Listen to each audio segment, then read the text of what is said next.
тек жетімнен қыз алма деді.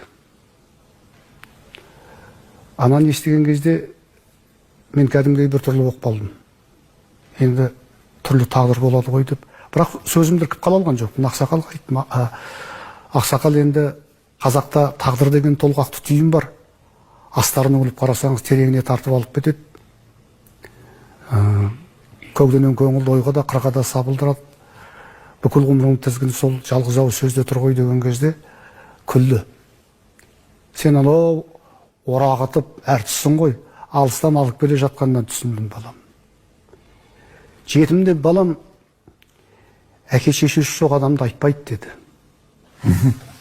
Жетім деп тәрбиесіз өскен жетесіз айтады балам деді.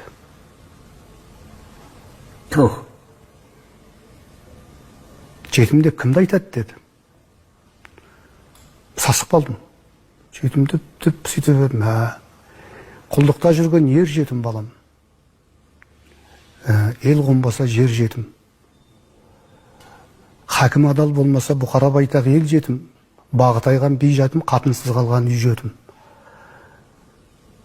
Қырға шықса белім деп, ойға түссе дүзем деп, келіменен балаға қонақ болар шағында, басынан бағын кеткен соң кемпірменен шал жетім дейді. Мына мен жетіммін деді. Жоқ, айналайын, мен енді балаларым бар ғой, қатарым кеткеннен кейін жетім емей кімім мен деді. Жетім деп соны айтады балам. Мен сенің айтайын дегенін түсіндім деді. Мен жүрегім толқып кетті. Апырай, әлі де бар екен ғой бізде ақсақалдар, айтатын адамдар бар екен ғой деп. Тағы бір алша.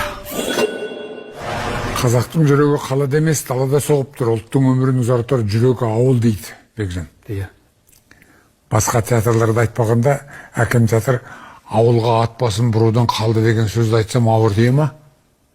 Жағдай солай болды ма? Баяғыда мен бала кезімде біздің мен тұрған елді мекенге әкем театр бола ма? Әкем театрдың арасындағы белгілі тұлғалар